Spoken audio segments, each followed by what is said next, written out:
ठंड में भी छत पर खाने वाला ससुराल। माँ, अब क्या गली में ही खड़े होकर खाना खाओगे? मुझे भूख लग रही है, खाना खाने के लिए अंदर आ जाओ। अरे बेटी क्या बताऊं, एक तो इतनी ठंड हो रही है, अगले महीने बेटे की शादी है और ये ठंड मुझे सताए जा रही है। जब तक अंदर नहीं जाऊंगी खाना नहीं खाया जाएगा। खाना खाते हुए तो मुझे और ज्यादा ठंड लगने लगती है। मुझे ये ठंड बिल्कुल पसंद नहीं है, पता नहीं आती ही क्यों है। तो क्या हुआ बहन, इतनी अच्छी धूप निकली है, तुम्हारी छत पर तो पूरे दिन धूप रहती है। हम लोग भी धूप में ही खाना खाते हैं, तुम लोग भी धूप में खा लिया करो। ये लो भाई साहब भी आ गए। अरे अब धूप का पीछा छोड़ भी दो, गली से धूप खत्म हो गई है। घर में चलो और खाना लगा दो, अरे भूख लग रही है। गली में धूप नहीं है पर छत पर तो है, ऊपर चलो। हाथ मुंह धोकर मैं करिश्मा से कह देती हूँ आज वो खाना ऊपर ही लेकर आ जाएगी। आज धूप में बैठकर खाना खाएंगे।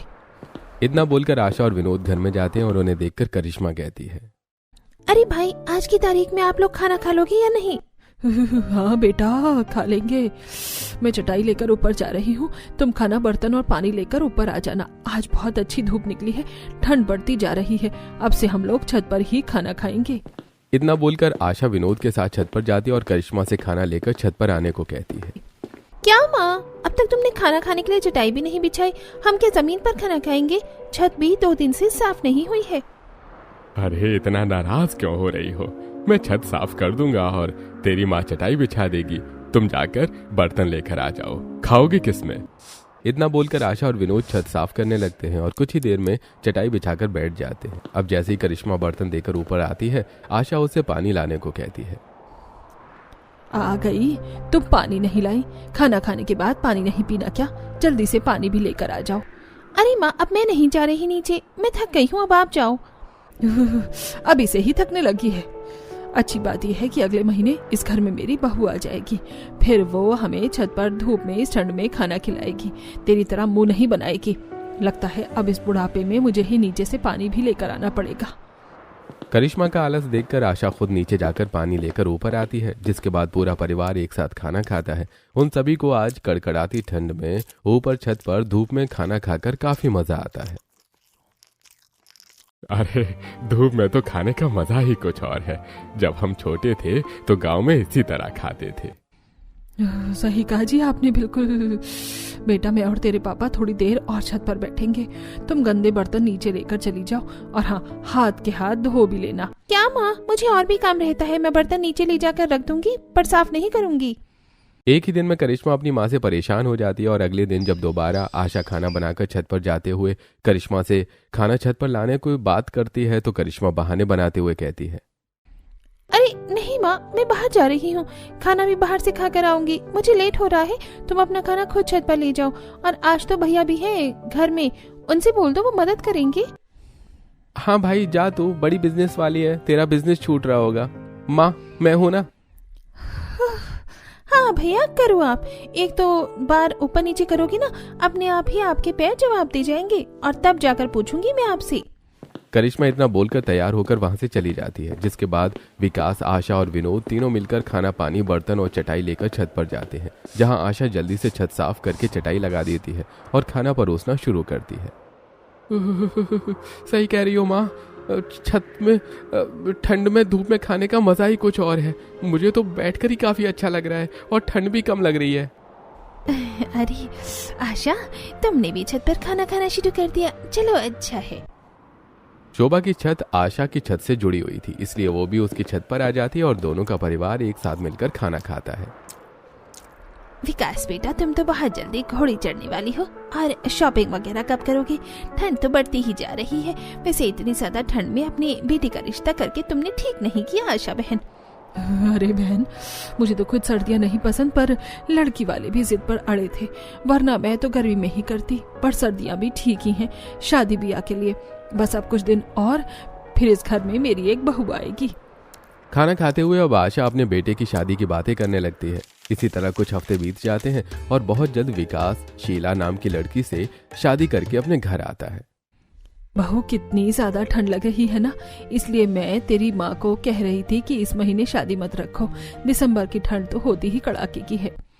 माँ, तुम सारी बातें भाभी के घर में आने के बाद भी तो कर सकती हो, पर तुम्हें तो सारी बातें दरवाजे पर ही करनी होती हैं। माँ, रात हो रही है, हवा चल रही है, थोड़ा जल्दी करो। आशा सभी की बात सुनकर शीला का गृह प्रवेश करवाती है। रात ज्यादा हो चुकी थी और सभी को ठंड भी लग रही थी, इसलिए सब सीधा आराम करने के लिए अपने कमरे में चले जाते हैं। और कमरे में जाते ही शीला ठंड से कांपते हुए अपने पति से कहती है, तुम्हारे घर में तो मेरे घर से भी ज्यादा ठंड है, तुम रहते कैसे हो? मुझे पता ही था कि तुमसे ठंड बर्दाश्त होने वाली नहीं है, इसलिए शादी से पहले मैंने हीटर ले लिया था। रुको, मैं अभी हीटर निकालता हूँ। आप कितने अच्छे हैं, मेरी छोटी छोटी बातों को याद रखते हैं। विकास अलमारी के ऊपर से एक हीटर निकालता है, जिसे चलाकर दोनों पति पत्नी कुछ देर एक साथ बैठते हैं और काफी सारी बातें करते हैं। और जैसे ही कमरा गर्म होता है, विकास हीटर बंद कर देता है। और अगली सुबह जब शीला अपनी पहली रसोई करने के लिए उठती है तो वो देखती है कि उसकी सास उससे भी पहले उठ चुकी है और घर के काम कर रही है। लगता है मैं पहले ही दिन लेट हो गई, कल से मैं और जल्दी उठूंगी। अरे नहीं बहू, ठंड आ गई है। वैसे भी विकास 10 बजे ऑफिस जाता है और तेरे ससुर जी तो कहीं जाते नहीं, बस दोस्तों के साथ इधर उधर टहल लेते हैं। घर में ज्यादा कोई है नहीं, क्या करेगी सुबह जल्दी उठकर। और मैं नहीं चाहती कि इतनी ठंड में सुबह सुबह मेरी बहू परेशान हो, इसलिए तुम दोपहर को अपनी पहली रसोई करना। वो सब तो ठीक है माँ जी, पर आप भी तो इतनी सुबह सुबह काम कर रही हैं, क्या आपको ठंड नहीं लग रही? बहू, मुझे तो बहुत ज्यादा, सबसे ज्यादा ठंड लगती है, पर क्या करूं, काम भी तो करना जरूरी है, इसलिए सुबह जल्दी उठकर सारे काम खत्म कर लेती हूँ, ताकि 9 बजे तक धूप निकले तो धूप में जाकर थोड़ी देर खड़ी रह सकूं। इस तरह कुछ देर शीला अपनी सास के साथ बैठकर बातें करती है। देखते ही देखते सुबह से दोपहर हो जाती है और दोपहर होते ही करिश्मा, जरा माँ जी को तो बुलाना, वो बोल रही थी कि वो दोपहर में मेरी पहली रसोई करवाएंगी। एक बार उनसे पूछ लो कि मैं रसोई में क्या बनाऊं। बहू, तूने मुझे याद किया और मैं ही आ गई। मुझे बहुत अच्छे से याद है कि आज तेरी पहली रसोई है, तो एक काम कर, खाने में पूरी सब्जी, दाल चावल, पुलाव, हलवा, पराठे जो बना सकती है बना ले। और मैं छत पर जा रही हूँ, गली की भी धूप चली गई, हमारे घर की छत पर बहुत अच्छी धूप आती है, तो खाना बनाकर सारा खाना लेकर ऊपर ही आ जाना और कुछ देर तुम भी छत पर बैठ जाना। अच्छा, हमारी नई बहू है और तुम पहले दिन से छत पर ले जाओगी ताकि सभी मोहल्ले वाले तुम्हारी बहू को देख लें। आप रहने दीजिए, मैं आपकी माँ की तरह नहीं हूँ जो अपनी बहू को दरवाजे पर भी खड़ा न होने दूं। आजकल की बहुएं घर में कदम रखने से पहले ही हनीमून के लिए चली जाती हैं। बहू, तुम्हें किसी से शर्माने की जरूरत नहीं है। तुम यहाँ पर सबसे बात करना, बिना घूंघट के रहना और साथ में हमारे छत पर रहना। बहू को भी ठंड लगती है, वो भी इंसान है। चलो भाई, ये भी बढ़िया है, सास बहू में प्यार होना चाहिए। अपनी सास ससुर की बातें सुनकर शीला को काफी ज्यादा अच्छा लगता है और वो रसोई में जाकर फटाफट सब्जी काटने शुरू कर देती है। सब्जी काटने के बाद आटा गूंथती है और गैस पर दाल चावल बनने के लिए छोड़ देती है। अब आटा गूंथ कर फिर तुरंत ठंडे पानी से बर्तन धोने लगती है और तभी वहां करिश्मा आती है। भाभी, खाना बन गया क्या? खुशबू तो बहुत अच्छी आ रही है। 1:30 बजने को है, बहुत भूख लगी है। माँ पापा भी छत पर इंतजार कर रहे हैं खाने का। हाँ करिश्मा, बन गया, बस बर्तन साफ कर रही थी। तुम एक काम करो, दाल चावल ऊपर लेकर जाओ, बाकी का खाना बर्तन और पानी में लेकर आती हूँ। अरे शीला, तुम्हें अकेले इतना सब कुछ करने की जरूरत नहीं है, पानी और चटाई मैं लेकर चला जाऊंगा, तुम बाकी का सामान ले आओ। चल करिश्मा, खाना लेकर ऊपर चलते हैं। करिश्मा और विकास खाना ऊपर ले जाने में शीला की मदद करते हैं। अब शीला पूरी, पराठे, सब्जी आदि खाना लेकर जाती है तो वहीं दाल चावल और कुछ बर्तन लेकर करिश्मा जाती है और विकास भी पानी, चटाई जैसी कुछ चीजें ऊपर लेकर जाता है। जिसके बाद आ गई बहू, अब जल्दी से पूरी छत साफ करके खाना लगाना भी शुरू कर दो, जब तक मैं हमारी पड़ोसन को आवाज दे देती हूँ। शांति बहन, आ जाओ, खा लो मेरी बहू के हाथ का खाना, तुम्हें बड़ा ही बेसब्री से इंतजार था ना। हाँ हाँ बहन, अभी आती हूँ, जरा अपनी बेटी को भी बुला लो, वो भी बड़ा भाभी भाभी करती रहती है।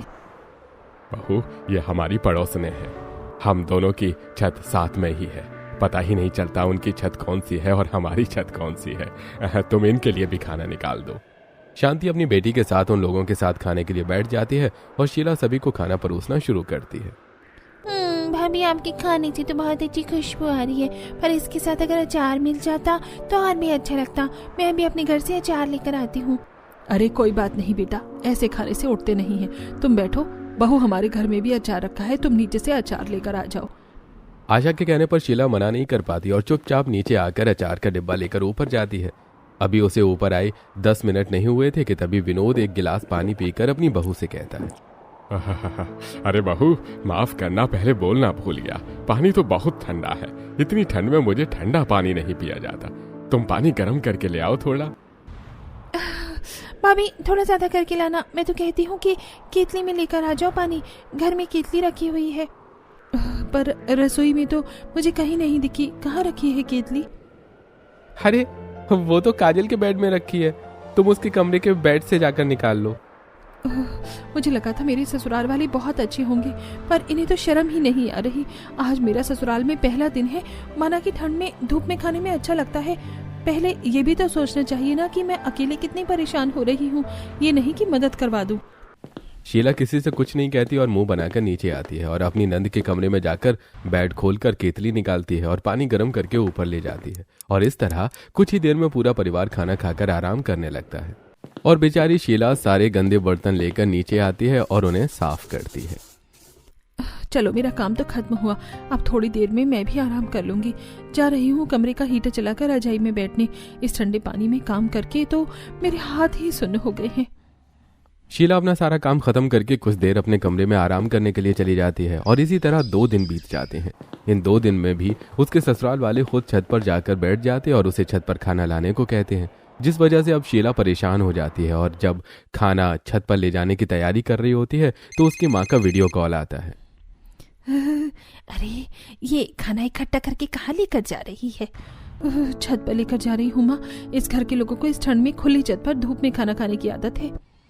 हाँ तो क्या हो गया, यहाँ पर मैं भी तो छत पर बैठी रहती थी, खाना ले जाकर छत पर ही खाती थी। तो क्या हो गया अगर छत पर खाते हैं? ठंड है भाई, हर किसी को ठंड में धूप पसंद होती है। माँ तुम्हारा कहना ठीक है, पर तुम्हें नहीं पता ये लोग मुझे परेशान कर देते हैं। एक एक चीज के लिए बार बार नीचे दौड़ाते हैं। अब फोन रखो, खाना लेकर जाने दो, वरना फिर से शोर मचाना शुरू कर देंगे। बहू कहाँ रह गई? आज खाना दोगी भी या नहीं? देख लो, नाम लेते ही हाजिर हो गई मेरी सास। आवाज पर आवाज देना शुरू कर दिया। इतना बोलकर शीला फोन रख देती है और छत पर जाती है। छत पर जाते ही वो देखती है कि पूरी छत गंदी है और सभी लोग छत के इधर उधर खड़े हैं। लो जी, बहू भी आ गई। बहू अब जल्दी से छत साफ करके चटाई बिछा दो, बहुत तेज भूख लग रही है। करिश्मा छत पर झाड़ दो, तुम भी लगा सकती थी, मेरे हाथों में खाना है। हाँ, भाभी आज ही मैंने सर धोया है, बहुत ठंड लग रही है, मुझे सर्दी नहीं लगेगी। आप एक काम करो, खाना साइड में रखकर पहले चटाई बिछा दो झाड़ू लगाकर। अब न चाहते हुए भी शीला फिर से पूरी छत साफ करती है, चटाई बिछाती है और सभी घर वालों के बैठने के बाद उन्हें खाना लगाती है। पर आज खाने में ठंडी रोटी देखकर विनोद अपनी बहू से कहता है, बहू पहले ही रोटी बनाकर मत रखा करो, रोटी बहुत ठंडी हो जाती है। अरे खाई नहीं जाती ठंड में इतनी ठंडी रोटी। एक काम करना, कल से जब रोटी बनाओ तो 4-5 रोटी बनाकर ऊपर आती चली जाना, फिर नीचे जाकर गरम रोटी बनाना। सर्दियों में धूप में गरम रोटी खाने में मजा आता है। जी पापा। शीला सबके सामने अपने ससुर की इज्जत तो रख लेती है, पर उसे अंदर ही अंदर बहुत गुस्सा आता है और अगले दिन से फिर गरम रोटी बनाना शुरू कर देती है, जिस वजह से उसे काफी बार ऊपर और नीचे के चक्कर काटने पड़ते हैं। पता नहीं क्या शौक चढ़ा है इन लोगों को धूप में खाना खाने का। इतनी तेज धूप लगती है कि इंसान जल जाए, और उसमें भी इन्हें गरम रोटी चाहिए। बहू है, फरमाइश तो करेंगे ही। ऐसा लग रहा है जैसे बहू के नाम पर मुफ्त की नौकरानी उठाकर ले आए हैं। भाभी कहाँ रह गई? रोटी नहीं बनी क्या? हमारी रोटी खत्म हो गई है, जल्दी से लेकर आओ। ऊपर से आ रही लगातार आवाज सुनकर शीला परेशान हो जाती है और जल्दबाजी में बेली हुई रोटी के साथ कुछ रोटी ऊपर लेकर जाती है। माँ जी जल्दी, रोटी पड़ी है, गैस पर रोटी रख कर आई हूँ। वो सब तो ठीक है बहू, पर ये क्या, तुम बेली हुई रोटी भी लेकर आ गई। चलो कोई बात नहीं, रख दो और इस रोटी को वापस ले जाओ। वो जल्दबाजी में लेकर आ गई। हमारे घर वाले कम है क्या जो ये भी मेरे परिवार के साथ अपनी बेटी को लेकर बैठ जाती हैं खाने के लिए। मुंह बनाकर शीला जल्दी से नीचे आती है और देखती है कि उसकी गैस पर रखी रोटी जल चुकी है। इन लोगों की वजह से मेरी रोटी जल गई, परेशान हो गई हूँ मैं। आज तो मैं इन्हें कह ही दूंगी कि और मुझे नहीं होता है ये सब। इन लोगों को खुली छत पर धूप में बैठकर खाना खिलाना। खाना है तो नीचे खाएं। शीला अपने ससुराल वालों से इतनी ज्यादा परेशान हो जाती है कि वो फैसला कर लेती है कि अब अपने घर वालों से इस बारे में बात करेगी। देखते ही देखते शाम हो जाती है और आशा रजाई में जाकर घुस जाती है। माँ जी, आप रजाई में हैं? शाम हो गई है, रात का खाना बनाना है, सब्जी खत्म हो गई है, सब्जी लेकर आ जाओ, या तो फिर पापा जी को बोल दो, आते हुए कुछ सब्जी ले लेंगे। अरे बाबू, बाहर तो बहुत ज्यादा ठंड है और तेरे ससुर जी भी अपने दोस्तों के साथ बाहर गए हैं, 9-10 बजे आएंगे। मेरी बस की नहीं है बाजार जाना। एक काम कर, कमला की बहू के साथ बाजार चली जा तू, वो भी बाजार जा रही है। आशा इस वक्त रजाई से निकलकर थोड़े से पैसे अपनी बहू को दे देती है और शीला अपनी पड़ोस की कमला की बहू सपना के साथ बाजार जाती है। तुम पहली बार बाजार जा रही हो ना? अच्छा है, और तुम्हारी सास ने कुछ बोला भी नहीं? वो किसी भी चीज के लिए रोक टोक नहीं करती। आज उनको कुछ ज्यादा ही ठंड लग रही थी तो रजाई में थी, इसलिए मुझे ही आना पड़ा। तुम्हारी सास तो बहुत अच्छी है। तुम्हें पता है, मैं जब शादी करके आई थी तो 5 साल तक मेरी सास ने घर से पैर बाहर नहीं रखने दिया था। वो तो मेरी सास बीमार रहती है, इसलिए सारे काम मुझे करने पड़ते हैं। तुम्हारी सास तो बहुत अच्छी है। वैसे आज ठंड पहले से ज्यादा हो गई है। कितनी ठंडी हवा चल रही है ना। मुझे इतनी भी अच्छी सास नहीं चाहिए थी। इन्होंने अपने फायदे के लिए मेरी परेशानी बढ़ा दी है। ये लोग रोज छत पर धूप में बैठकर खाना खाती हैं और कभी कभी तो रात को भी। बार बार ऊपर नीचे करना, घर का काम करना, छत साफ करना, मैं बहुत ज्यादा थक जाती हूँ। ये जानकर बुरा लगा। तुम कुछ बोलती क्यों नहीं हो? अरे अब तुम्हारी शादी को 1 महीना हो चुका है, बोलना शुरू कर दो। और अब तो जनवरी आ गई है। जनवरी में तो धूप की भी शक्ल नहीं देखने को मिलती, फिर कैसे खाएंगे छत पर खाना? बाजार में सपना से बात करके शीला घर आती है और खाना बनाने लगती है। जैसे उसका खाना बनकर तैयार होता है, बिजली चली जाती है, जिसकी वजह से सभी घर वाले छत पर खाने का फैसला करते हैं। आज तो लाइट भी नहीं है और हमारे घर में इतनी जगह भी नहीं है कि पूरा परिवार मोमबत्ती जलाकर एक साथ बैठकर खाना खा सके। रात के समय हम सभी अपने कमरे में या तो फिर बाहर सोफे पर खाते हैं। आज एक काम करते हैं, सब साथ में खाते हैं। बहू, तुम खाना ऊपर ही ले आओ। पर पापा, अंधेरा हो रहा है, मैं अकेले कितनी बार ऊपर नीचे करूंगी, मैं थक जाती हूँ। बहुत सही तो कह रहे हैं तेरे ससुर जी। हमारा छोटा सा घर है, इतनी जगह नहीं कि पूरा परिवार एक साथ बैठकर खाना खा सके। और छत हमारी बड़ी है, खुली है, लाइट भी नहीं है। और हमारे कुछ पड़ोसी हैं जो सुबह शाम हर वक्त छत पर ही खाना खाते हैं। मानती हूँ कि ठंड है, पर उससे क्या, मैं जा रही हूँ छत पर आग जलाने। तुम खाना लेकर ऊपर आ जाओ, हम हाथ भी सेकेंगे और खाना भी खा लेंगे। इस बार शीला अपनी सास के सामने कुछ नहीं बोल पाती और पूरा परिवार आराम से छत पर चला जाता है। वहीं बेचारी शीला अकेली रसोई में, हॉल में और सीढ़ी पर कुछ मोमबत्तियां जलाकर रख देती है और खाना लेकर ऊपर जाने लगती है। क्योंकि शीला अकेली होती है और रोशनी भी कम होती है, जिसकी वजह से उसका सीढ़ी पर ही पैर मुड़ जाता है और हाथ में रखी सब्जी गिर जाती है। ये तो होना ही था, सारी सब्जी गिर गई, अब क्या करूं? अरे बहू, अब क्या गिरा दिया तूने? माँ जी, अंधेरा ज्यादा है, मैंने 3-4 मोमबत्तियां जला दी थी, साड़ी में पैर फंस गया और सब्जी गिर गई। अब सिर्फ दाल, भुजिया और चटनी ही बची है, उसी के साथ खाना खा लेना। मैं लेकर आ रही हूँ खाना। वैसे तो इन लोगों को इतनी ठंड लगती है, पर अभी ठंड नहीं लग रही। शीला पहले गिरी हुई सब्जी को साफ करती है और एक बार में रोटी, दूसरी बार में चावल, तीसरी बार में पानी और चटाई लेकर छत पर जाती है, जिसकी वजह से वो काफी ज्यादा थक जाती है। वहीं आशा और विनोद आग जलाते हैं। आशा की छत पर जलती आग देखकर अब उसके अगल बगल वाले भी अपनी छत फांदकर उसकी छत पर आ जाते हैं। आंटी जी, अच्छा किया आपने, लाइट भी नहीं है, ठंड से बुरा हाल हो रहा है। आपकी छत पर आग चल गई है, अब हम भी कुछ देर यहीं बैठ जाएंगे। वैसे आप लोगों को परेशानी तो नहीं है ना हमारे यहाँ बैठने से? अरे शिल्पा आंटी बहुत अच्छी हैं, उन्हें भला हमसे क्या ही परेशानी होगी। हाँ, बबीता और शिल्पा आराम से हाथ सेको। शीला, तुम जल्दी से वहाँ सफाई कर दो। बबीता और शिल्पा बैठ जाएंगे और हम लोग इस तरफ बैठकर खाना खा लेंगे। अपने पति की बात सुनकर शीला को बहुत गुस्सा आता है और वो गुस्से में सफाई करती है, जिसके बाद पूरा परिवार एक तरफ बैठकर जलती आग के सामने खाना खाता है। वहीं उसकी पड़ोस की कुछ लड़कियां भी छत पर आकर हंसी मजाक करती हैं और हाथ सेकती हैं। देखते ही देखते सभी खाना खा लेते हैं और उसके पड़ोसन अपने घर चली जाती है। और जब आग ठंडी हो जाती है तब आशा अपनी बहू से कहती है, हाय, कितनी ठंडी हवा चल रही है, मैं तो यहाँ जम जाऊंगी। बहू, तुम एक काम करो, पूरी छत साफ कर लेना और सारे गंदे बर्तन भी रात को ही धोकर सोना। गंदे बर्तन घर में नहीं रखते। माँ जी, मुझे भी ठंड लग रही है। दिन में ही मैंने छत साफ की थी, वो भी 2 बार, खाने से पहले और खाने के बाद भी, और अभी रात को भी की है। आग जलाने की वजह से छत ज्यादा गंदी है, मैं सुबह साफ करूंगी। हाँ, बर्तन अभी धोकर रख दूंगी। हाँ भाभी, आप तो बहुत कामचोर हो, और माँ से किस तरह से आप बात कर रही हो? कोई बात नहीं बहू, तुम सुबह ही काम कर लेना, और तू रहने दे, तेरी भी भाभी को ठंड लग रही होगी। आशा अपनी बेटी को डांट देती है और पूरा परिवार नीचे आता है। इसके बाद शीला रसोई में जाकर बर्तन पटक पटक कर साफ करती है और अपने कमरे में जाते ही अपने पति को रजाई में देखकर उस पर चिल्लाने लगती है। तुम्हारा ठीक है, आराम से रजाई के अंदर तुम घुस जाओ, या तो फिर आग के सामने बैठ जाओ। मैं तो इंसान ही नहीं हूँ, मुझे तो ठंड ही नहीं लगती। इतना भी छोटा घर नहीं है हमारा कि हम लोग नीचे खाना न खा सके। घर में जगह नहीं है, ये तो बस माँ जी का बहाना है। दोपहर को इनको धूप में खाने की आदत है और रात में इनका घर छोटा पड़ जाता है। गर्मियों में कैसे एडजस्ट करते हो? आपको क्या बोलना नहीं चाहिए, पर आप मुझे कुछ बोलते ही नहीं हो। अरे यार, तुम इतनी नाराज क्यों हो रही हो? मैं जानता हूँ ठंड ज्यादा है और काम करने की वजह से तुम परेशान हो, पर मेरे पास तुम्हारे लिए एक सरप्राइज है। कल हम मूवी देखने चलेंगे। अब तो अपना गुस्सा ठंडा कर दो। विकास के काफी मनाने पर शीला शांत हो जाती है और अगले दिन विकास शीला को शाम को मूवी दिखाने के लिए बाहर ले जाता है। अब तो ठीक हो? हाँ, मजा आ रहा है ना मूवी देखने में? मजा तब आएगा जब हम बाहर ही डिनर करेंगे। मैं बहुत थक गई हूँ, मेरे बस की नहीं है घर जाकर खाना बनाना।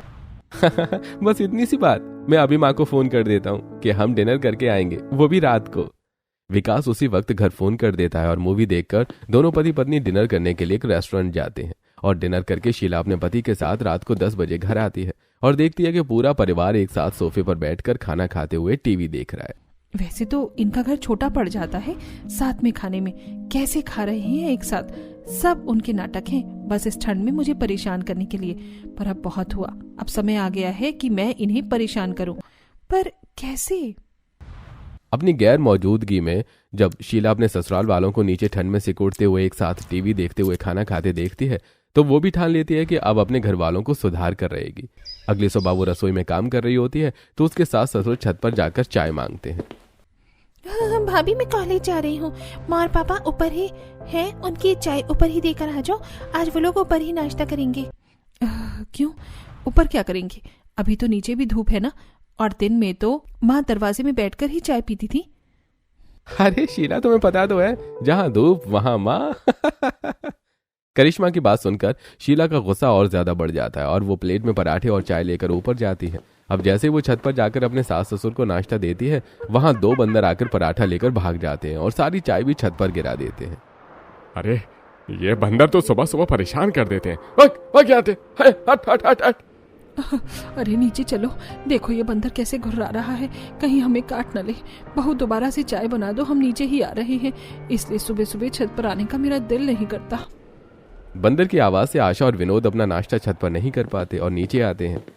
पर यह देखकर शीला के दिमाग में एक प्लान बनता है और वो दोपहर को वो सारा खाना बनाकर छत पर अपने परिवार वालों के लिए लगा देती है और साथ में कुछ केले भी छत पर ले जाती है और अपने सास ससुर की नजरों से छुपकर बंदरों को केले दिखाकर लालच देती है।